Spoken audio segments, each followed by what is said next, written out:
If you deviated too far, mental. They just went mental, like homosexuality, mental illness, you were put in an asylum for life, or worse, tortured. Women who fell pregnant out of wedlock, mental, asylum for life, right? And now we understand things more, we're more tolerant, I think it's going too far the other way, though, because now nothing's mental. You can't find somewhere that nothing is considered mental. Everything is a syndrome or an addiction or a preference, right? I could have my legs removed, have wheels put on, identify as a pram, right? And if you sound mental, you're a bigot, right? Now... Did you see Power of the Dog? Did you watch that movie? Yeah, you want to talk about that piece of Oh, no. You didn't like that one? No. There's all these allusions to homosexuality throughout the movie. Two outspoken figures, Sam Elliott and Ricky Gervais, have been particularly vocal about their concerns regarding the impact of woke culture on the entertainment industry. Their candid remarks have not only sparked intense debate, but also led to significant backlash. To understand the impact of Elliott and Gervais's statements, we must first examine the shifting sands of the entertainment industry.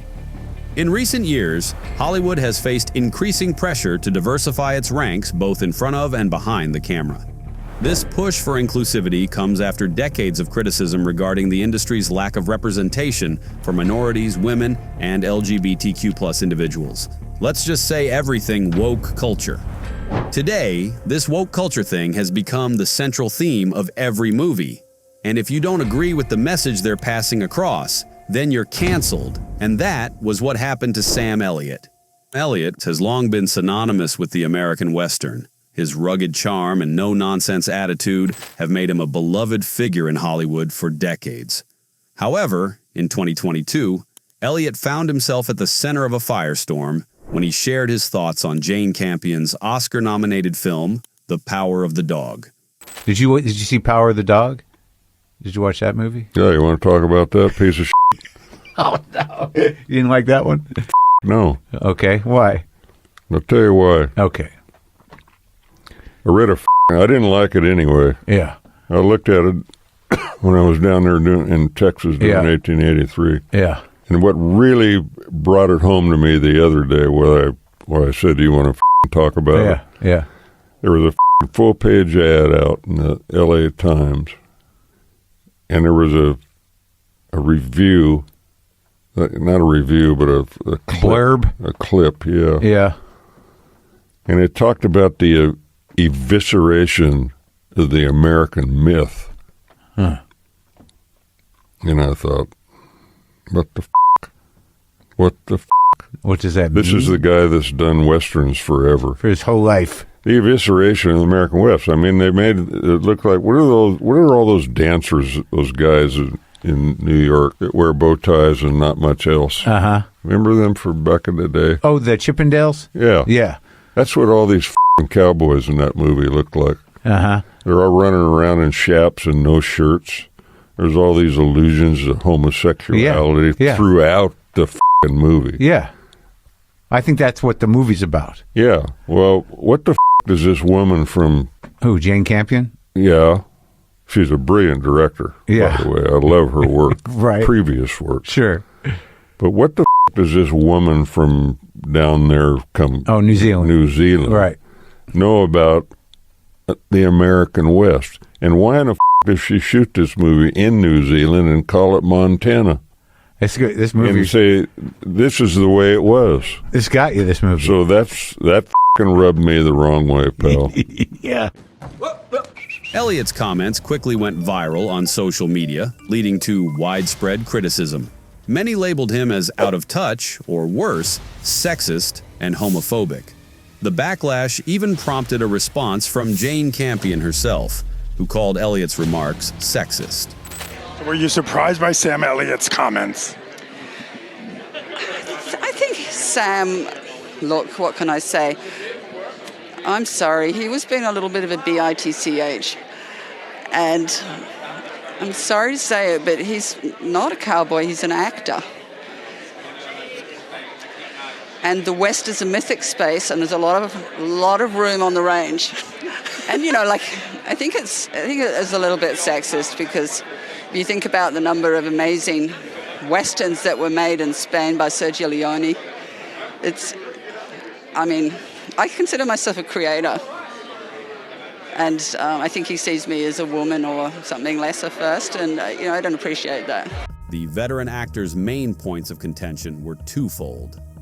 First, he questioned whether a non-American filmmaker could accurately capture the essence of the American West. And second, he took issue with the film's homoerotic undertones. Elliot argued that the portrayal of masculinity in the movie didn't align with his understanding of the era and setting. In recent years, there's been a noticeable shift in how men are portrayed in film and television, and Sam isn't happy with that. I can only speak of the men that were in my life, and that was my dad and his friends. Right. Those are the men that I grew up going fishing and, spending time with. Yeah. And they were all pretty hardcore. They were gentlemen. I mean, they weren't assholes. They were nice men, but they were hardcore.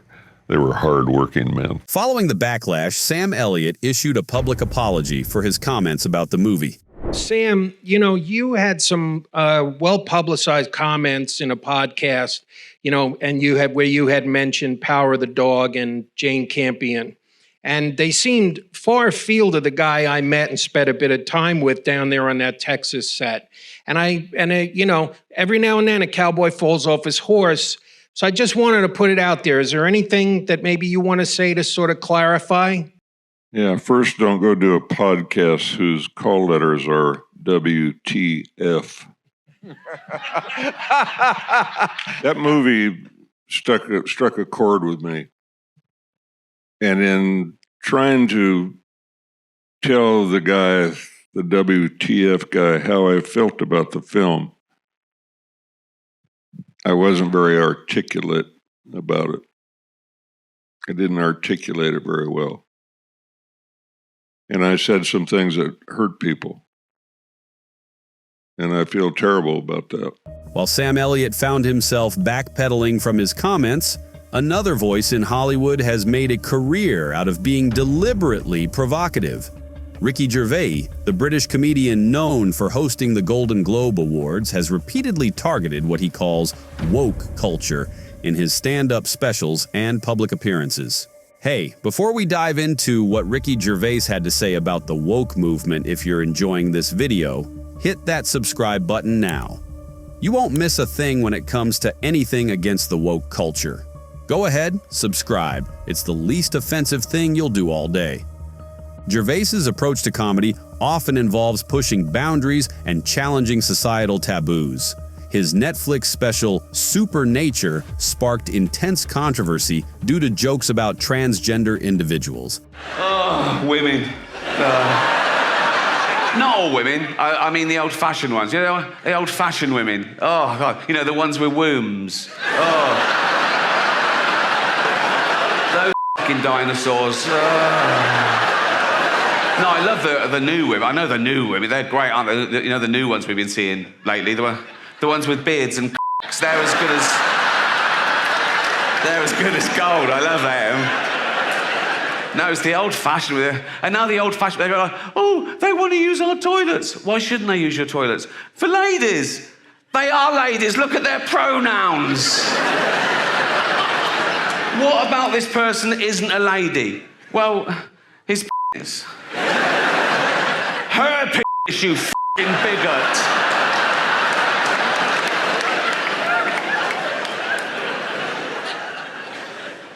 What if he rapes me? What if she rapes you? You f***ing turf whore.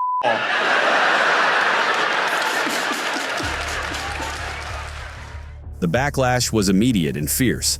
LGBTQ+ rights organizations condemned the special, with GLAAD stating, "We watched the Ricky Gervais comedy special on Netflix, so you don't have to. It's full of graphic, dangerous, anti-trans rants masquerading as jokes. But why are the trans community furious with these types of jokes?" This was the same question Piers Morgan had for a trans comedian. Within hours of this special being released, he's being bombarded with abuse and people trying to cancel him for being transphobic. And don't they have every right to be offended and say they don't like a joke? Well, they do, but they don't have any right to jokes that cancel people him don't for a like, joke. and if they don't like it, then I rewrite the joke. Who's been canceled? Well, no. Like, give me an example of one comic that's actually. I will give been you an canceled. exact example Louis of someone CK literally sexually assaulted women. Well, no, and didn't get I'm not canceled. defending So that. Here's what I would seems like say a to you. moot point. Dave Chappelle, as you know, was nearly cancelled from Netflix by an internal uprising by Netflix Oh yeah, employees. he got paid $60 million. I feel so bad for him. It wasn't successful, but you do. Yeah, but you do know there are attempts to cancel people like Chappelle, like Ricky Gervais. I just wonder whether you, as a trans comedian, people saying they don't like things. It doesn't matter. Yeah, but there's a difference between saying you don't find something funny or even that you find it offensive. Of course you can do that, but you shouldn't have to then cancel people or demand they lose their jobs. That, to me, is a line where free speech gets trashed. The woke guys argue that they champion free speech and freedom of identity for historically marginalized groups. They contend that their efforts are aimed at creating more inclusive spaces where diverse voices can be heard and various identities can be expressed without fear of discrimination or reprisal.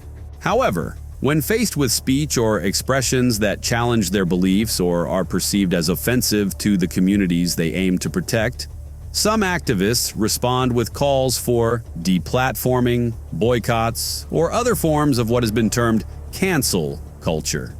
This reaction can involve pressuring employers, sponsors, or platforms to disassociate from the individual expressing the controversial views. Ricky Gervais does not just make comedies about the woke culture. He does so many other societal issues, yet the woke community chooses to challenge him only when his jokes don't favor their agenda. I talk about AIDS, famine, cancer, the Holocaust, rape, paedophilia. But no, the one thing you mustn't joke about is identity politics. The one thing you should never joke about is the trans issue, right? They just want to be treated equally. I agree. That's why I include them. Gervais's critiques extend beyond jokes about marginalized groups. He's taken aim at various aspects of Hollywood culture, from virtue signaling to perceived hypocrisy among celebrities. His hosting gigs at award shows have become legendary for their biting commentary on the industry's elite. During the 2020 Golden Globe Awards, Gervais delivered a monologue that skewered Hollywood's penchant for political statements, saying, If you do win an award tonight, don't use it as a platform to make a political speech, right? You're in no position to lecture the public about anything. You know nothing about the real world. Most of you spent less time in school than Greta Thunberg. The controversy surrounding Ricky Gervais's Netflix special seemed to only embolden the comedian. Rather than backing down, Gervais continued to challenge what he perceived as wokeness in Hollywood, using his sharp wit to critique the industry's approach to diversity and inclusion. In one particularly pointed joke, Gervais highlighted what he sees as a growing trend in Hollywood. It was a big year. It was a big year for paedophile movies. Surviving R. Kelly, Leaving Neverland, Two Popes. Shut up. Shut up. I don't care. I don't care. Many talented people of colour were snubbed in major categories. Unfortunately, there's nothing we can do about that. The Hollywood foreign press are all very, very racist. So, fifth time. So, we were going to do an in memoriam this year, but when I saw the list of people that had died, it wasn't diverse enough. No. It was mostly white people. And I thought, nah, not on my watch. So, maybe next year. Let's see what happens. You see, that last joke describes what exactly is going on in Hollywood right now. Studios have implemented hiring practices that prioritize underrepresented groups, while award shows like the Oscars have introduced new criteria for eligibility that emphasize inclusive hiring and storytelling. This has led to significant changes in casting and hiring practices, sometimes prioritizing diversity over merit. To illustrate this point, we can look at the new standards set by the Academy of Motion Picture Arts and Sciences for Oscar eligibility in the Best Picture category. These requirements include 1. At least one of the lead actors or significant supporting actors must be from an underrepresented racial or ethnic group. 2. At least 30% of all actors in secondary and more minor roles should be from at least 2 underrepresented groups.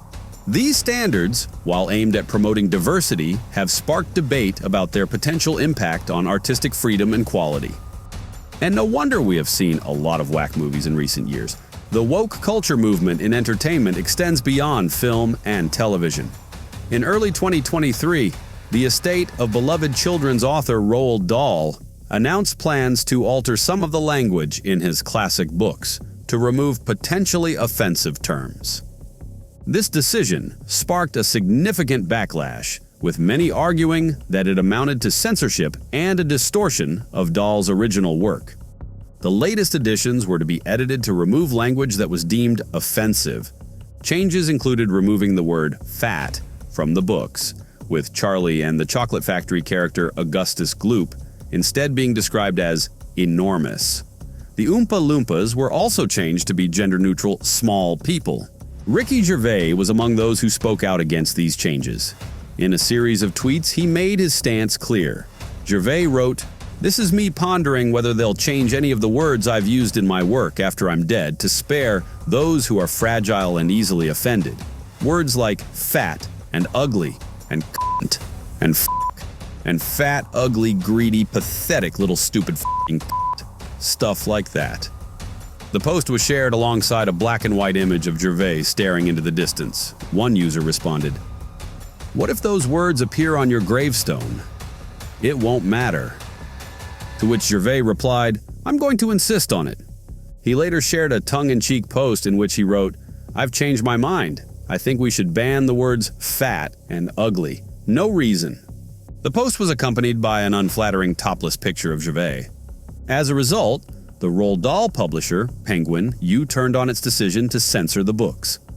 Francesca Dow, MD of Penguin Random House Children's, said, "We've listened to the debate over the past week, which has reaffirmed the extraordinary power of Roald Dahl's books and the very real questions around how stories from another era can be kept relevant for each new generation.